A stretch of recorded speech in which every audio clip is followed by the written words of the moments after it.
I've had this article. I did a few of these. I think like 20 of them a couple weeks ago over at Survivalist Prepper. But there's a few here on home defense survival tips. Kick-ass survival tips is what it's called. And I wanted to get your thoughts on them. And hopefully I can find the ones that I was kind of like, that seems a little odd. A couple of them are good. A couple of them are odd. So we'll just go through those. Let me pull up this article right here. And this is 100 and some, I've got the link in the description below, 164 survival tips. Some of them are ridiculous, but a lot of them. You're using 164 tips. I guess you have to have a stretch to come up with something, I guess. Yeah, exactly. But I just wanted to go through a couple here with you. Let me put this on full screen so we can see it a little bit better. A bigger dog isn't always necessary for survival. I guess that's one that we kind of all talk about all the time, where you can have, and I think I did mention this in my show the other day too, whatever kind of dog. I think it's good to have a dog because they alert you for whatever's going on, yeah. But it isn't necessary you need a dog that's going to bite somebody's leg off, right? Well, no, not necessarily. I think if you have the means, you're going to have a small dog, like a Jack Russell Terrier. I have like 10 of them little dudes. Right. Because like a Jack Russell would probably defend you, but his Jack Russells, they can't, but 10 Jack Russells nipping at somebody. Yeah. Well, they ain't got time to pay attention to you. Yeah. Jack Russells are like, they're on crack 24/7 and they're kind of vicious little dogs. Those terriers are vicious little dogs sometimes. Yeah. Basset hound and a beagle. I don't really see them. Yeah. Big, fat, like short-legged dogs. What's a basset hound? I mean, like that. I mean, doesn't a basset hound sleep most of the day? Yeah. I just picture a basset hound sitting on the front porch and barking at somebody at the fence, but not moving. Yeah. It's kind of like having a possum or something as a guard dog or something, It's just, not going to really do much for you. In this, they go through some things about home security and stuff. And I know we've talked about this in a couple videos in detail, but I think the main one for me is that like this 63 on here, professionally installed home security system. If you have that, great. But to me, that isn't much of an SHTF type deterrent, because if you're talking about a possibility of the grid being down or the internet being out or anything like that, that's not going to do you a lot of good. But a couple of the things, the exterior lights, the fence, the perimeter security, all of those things, I think are good ideas as far as that deterrent or that initial warning, I suppose, right? Yeah, and it's about making, the whole deter, detect, delay, deny, defend kind of thing, right? So deter, if you go out there, the 5 Ds, if you start with deter, because if you can deter someone from coming on your property or whatever, you never need to detect them. You don't need to delay them. You don't need to deny them entry. You don't need to defend your house. So those lights fall into like deterrence, and it's an alarm system. When your light goes on, if you're sleeping, hey, why did my light just go on? But it has a bunch of things. Make sure you get a good light though. Cause like some of the lights they sell at Home Depot and stuff, they last for a couple of years and then the sensors shit the bed. So there's some really good lights you can get on Amazon. They're a little bit more pricey, but they last a long time. A lot of them will have the true like security lights. They have a sensor that points straight down in case somebody tries to walk under it. It'll turn the light on too. Yeah. Yeah. We've even, and eventually we're going to do this, but thought about putting a gate, one of those motorized gates that can be hooked up to a solar panel out front. You don't want that closed all the time because you got UPS and Amazon and all that crap, coming to your house all the time. But it would be something nice to be able to shut and have that secured. Well, and there's in a bunch of states too, there's a lot of laws regarding people on your property and a fence and a gate where you draw like, this is you can't have like, hundreds of acres all fenced. They don't allow, like, it's different levels of privacy rights and freedom. And so like, if you stake off like that area, this is my yard, that's my backyard, this is my living space, it makes it a lot more definite for one, what law enforcement can do, and two, like what's considered you defending yourself, your property and all that. Yeah. Yeah. Robert said in the chat, if you've never been woken up by a basset hound or a beagle bay and you don't understand the utility of those animals. Oh, really? No, never have. Never have. Yeah, I could imagine because that'd Uh, be louder than hell. Roar. yeah. Um, Yeah. this is one that I thought, I'm not sure. I got to get Brian's thoughts on this, but number 67 here: avoid providing potential burglar tools which can be used against you, such as a ladder near your residence, pickaxes, spades, or ropes lying around. This one, I don't know. I mean, it's kind of, I get why, but if you were to walk outside, if anybody were to walk outside their front yard, there's 100 different things that could be used to bust through your window Sure. or get into your house. So I don't know. I mean, yes and no on that one. What are your thoughts on it? I mean, if you have, is there a place you can take your ladders and secure your ladders away? Because if a thief can't get in your ground floor, well, they know that a lot of times the windows in the upper floors aren't always locked because people like, I'm on the second floor. But if you have a ladder there, it gives them access, right? Give them more opportunities. I think it's,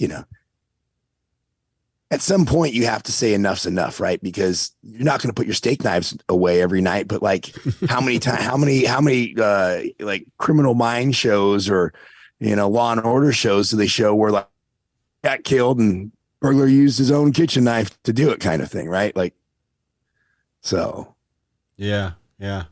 Well, I mean, and there's two sets of rules too. There is the now and here. I think one of their things in there too, we're talking about putting razor wire or barbed wire if you have a second level that's got a porch or a loft area or something that people could use that ladder to climb up into.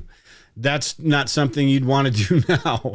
Your house would look pretty crazy. Yeah. But in an SHTF situation, maybe you are talking about boarding windows up and doing stuff like that. Yeah. And is it a Mad Max world where it's like, hey, everybody's fending for themselves now? Like that kind of thing. And then at the same time, I see a house with a bunch. If I'm a bad guy and I see it with a house with a bunch of like barbed wire and concertina wire loop into the things and lights, like, oh, you're protecting something, bud. Yeah. Let's see. Like, and and when you're defending your house, obviously, it's that's a good option. But man, there's a lot of, we have had enough people spend it. We've been at war long enough in these conflicts that a lot of people really know how to take down, do room entries and clear houses and buildings now.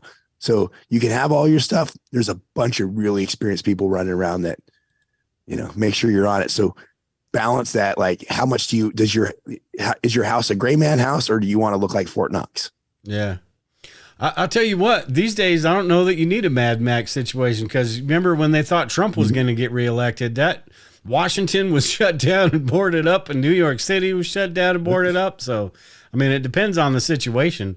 But yeah, but I think there's two different sets of rules as far as all of that stuff goes. This is one I wanted to get your thoughts on. This is number 72 here. The worst case scenario: if you have to shoot someone, never shoot to kill.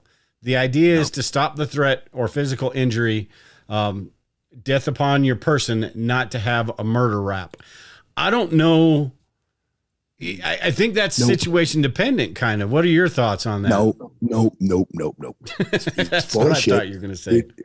I was trying not to cuss because we're trying to keep this one clean. I would go on a rant right now, but no. If you're in, because here's the deal. You are in fear for your life. Yeah. I mean, that's why you're shooting somebody. Should be, yes. Right. And so are you shooting to stop the person? You're not necessarily, they're playing semantics in the courts with it, I think, a little bit. You're shooting to stop the threat. Okay. What gives you the highest likelihood of stopping the threat? A shot to the leg? Like, you got some dude that's whacked out on a bunch of, whatever he's whacked out on. Maybe they just keep coming, right? There's stuff that happens. So no, in my world, do what you want. I mean, I would go look at the USCCA and other places and do some research on this. And by all means, don't go off and air somebody out just because Duff said it. But in my world, I'm going to do what I've done around 2 to the chest, 1 to the head. Like, if I think somebody's a threat, that's what's going to happen. And nowadays, right? You're thinking about body armor. A lot of people have body armor out there. So two to the chest may not. That's why you do the failure drill, two to the chest, one to the head. But there's maybe it's two to the chest, one to the junk, right? Kind of thing to drop them because people don't have body armor. Well, dude, get shot. It's getting shot in the pelvis. You can wreck somebody by shooting them in the pelvis. Yeah, because there's so much. There's so like your aorta splits down there, and there's a couple of big pipes that come off of it. You if you break the pelvis, they're not going to they're down pretty much. So I don't believe in that shoot to wound stuff, like, because that's where you get in trouble. Yeah. That's where you shoot the wound, you shot to miss. Because what do you do when you go to the shooting range? Right? Do you shoot at like where like there's your target, but I'm going to shoot down here at like that's about where his right leg was going to be? No, you train to shoot center mass. So now when something happens with that thought, what's your fallback? I'm supposed to shoot center mass, and you go to, oh wait, but no, now you're thinking. Remember the OODA loop thing, training through? Yeah.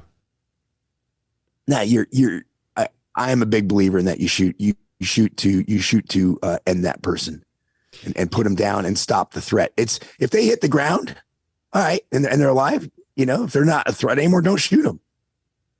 But I think you have to try. You start there and you'll see where it goes. But anything else, I think you're putting you and your family in a lot of risk for it to go bad, especially for the average person out there. I think of it the same way. Even like a physical altercation, if you're not willing to finish that, what are the chances that, the guy says, okay, I give, let me up.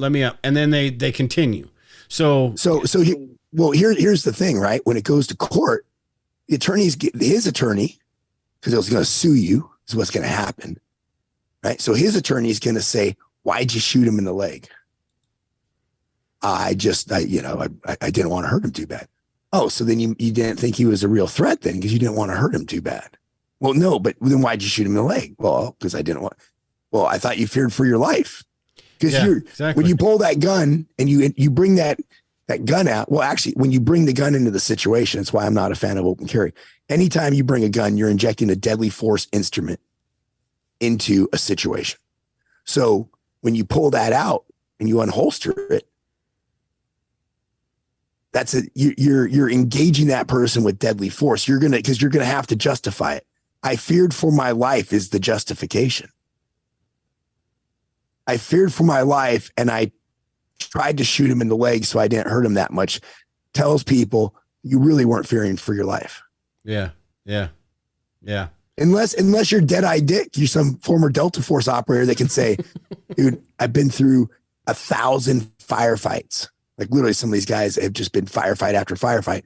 And like they don't break a sweat on this stuff. It's like, yeah, it's no big deal for me kind of thing. But none of us here are that really. So yeah. I just think how do you justify that?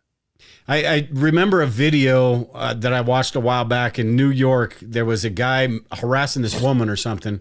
And this MMA dude came up to the dude and basically put him in a headlock and held him there literally until the cops came. So he finished, he made sure that threat was completely gone. And I think of it kind of the same way. If he were to let that dude go, that dude was out of his damn mind, probably would have started more crap. But he made sure that situation was resolved before he even let go. And I think it was like 5 minutes he was sitting there holding that dude. And it's kind of the same type of situation. Make sure it's ended. Well, and that's a good thing. If you can get in, I'm a big fan of jiu-jitsu, man. If you can get into you don't have to study to be a black belt in jiu-jitsu. You take a year of jiu-jitsu and pretty much most people, if they haven't trained in jiu-jitsu, you're going to be able to ball them up. Just like that guy does in New York. Mm-hmm. It's when I started taking jiu-jitsu the first time and my instructor, like we start doing stuff. I'm like, oh, if this guy gets a hold of me anywhere, I'm done. Like you're not going to stop that guy from breaking your neck. If they want to, someone knows what they do. So, and that's where it gets back into the whole shooting a person in the leg thing. If, were they armed? Okay. If they're armed and they still have the gun, well, guess what? They're still a threat. So now you have that whole thing by shooting the leg. The other thing is if they're not armed, right? Why? Okay, what's making you shoot them? Well, okay, that guy, he's big. He might have martial arts. Okay, well then you feared for your life again. Yeah. It's a guy named Dennis Tuller. He was a cop. I think he was out of Utah years ago. Did a study, and he had police cadets run, and he'd see how fast they can run in like 21 feet, kind of thing. What they figured out was that's where you get that 21-foot rule you hear so much in the firearms community, right? From this Tuller study. And it was determined that like if somebody gets within 21 feet of you, and you're holstered up, like they have a good shot at getting to you before you can get that out and get it. And so that's why it's like, okay, when do you shoot? That's why you got to go train. You have to go train so that way you understand where is this person at? Where are you at in your threat, continuum where they're a threat to you? Are they 50 feet away or are they 10 feet away? It's all that kind of stuff. If you're going to carry a gun and when you defend yourself and you go to court, man, the better off, and some people say, well, no, because they'll use the training stuff against you. It gives you the training gives you the mindset to deal with the situations better. Anybody says, oh, they're going to use that. I'm not going to train because they might use it against me if I ever have to use it. Nah, man, ain't the way to go. If you have the ability to get training, get some training. Yeah. Brandon said in the chat, jiu-jitsu is the art of folding laundry with someone still in it. Pretty much. Yeah. It's amazing, dude. It's you want, and anybody can do it. Anybody can do jiu-jitsu pretty much. I mean, obviously if you're, you may have some physical limitations kind of thing, but if you can walk and talk, and you have a little bit of flexibility, you can do jiu-jitsu. And it's like doing yoga. You get it's meditative because when you're doing it, you're not thinking about anything else. Yeah. Right. Because you might, like, if you screw up, you might hurt that person you're rolling with. So yeah, it's great, man. I highly encourage everybody to do it. Yeah. Yeah. All right, let's do one more before we get out of here. And this one, I did mention this on my show, but I wanted to get your thoughts on it. And this is number 77 here. Install a wide angle peephole that's at eye level when you kneel. That way you'll be a smaller target if the person on the other side has a gun. I'll give you my thoughts after you answer. What do you think about that? At first I was like, that makes sense, but here's the problem. Like, what do they think? You got a peephole for the cat? Yeah. I get, you know what? I guess it's better than nothing, but so if you're at your peephole, you're looking out your low peephole, you're looking at a guy's, like, his shin, right? Where are you looking? Like, so I want to be able to see, what are you doing? Like, then again, why don't you like have ring? Or, Jeff Cooper, the guy who invented Cooper's colors. I took one of his classes at Gunsight, or a bunch of his classes years ago at Gunsight. And when you did the Pistol 250 course, the basic pistol course that they put on down there, afterwards, you got to go hang out in his house with him. Right. Though they bring the whole class in for like an hour, and he shows you like this gun vault that's probably as big as your living room. And like these guns that are you see in the stores that he helped design. It's like really cool. But what the really coolest thing about his house was the corner of like at the corner of every house, the wall sticks out like a foot. So like, and basically what allows him is at every point on his house, he can see down that entire side of the house. So nobody can hide on his house. I would come up with something like that rather than worry about this peephole. Because if you're low and down, you're still in front of the door. You can still get blasted. Your peephole is not going to allow you to see what he's doing up there, depending on how low you put it. And you're lowering in front of your peephole down on your knees and that dude kicks your front door in or something? Or like, a lot of things. Yeah. Or he's outside or they're outside your door and they see that little thing down there and they're like, what the hell is that? Well, and if they are a bad guy, maybe you don't want to be near your door. Yeah. Like maybe you want to push some, it's one of the things I talk about in the Mindful Survival book I touch on. It's like, maybe your defensive posture is putting some furniture over by the door somehow. So that way, if someone ever does like a home invasion happens, they kick your door and they run your house and like 4 feet in your door is a couch. They have to go over. Like you're breaking up their momentum to slow them down getting through your house. What's your plan? Well, okay, someone's kicking my front door in. Here's how you should have a plan ahead of time. It doesn't require you to go down to some kneeling peephole in front of the door. Yeah. Like defend yourself, defend your house. Yeah, I don't even know. I can't even tell you the last time I actually used a peephole, but I suppose if you should have, like you were talking about, other options of seeing what's going on outside of your home, whatever that option is. But I could see maybe if you live in an apartment, something like that, that would be kind of tough. But I still don't think it would be a good idea to have one down below there. If you're worried about someone coming through that door, I would have a defensive position somewhere in your house that kind of provides cover and concealment, breaks up sight lines to you, gives you stuff that's between you and them. So if they shoot at you, you have as much protection as possible, ballistic protection. Maybe that's not a lot. Maybe it's, again, it's a couch, it's bookshelves, whatever it is. But I'd try yourself up in the most advantageous position possible, in case when they come through that door, they're coming for you. So that way, it's the the last stand. It's the gunfight at the OK Corral, man. You gotta give yourself as much opportunity to win that fight and deal with the repercussions later. That's one of the things. It's I'm not so sold. I don't know about the USCCA. I've heard a couple of things, but they have defensive insurance. I carry it. I have USCCA right now, and I have, because they give you like $1 million+ in self-defense. They give you an attorney.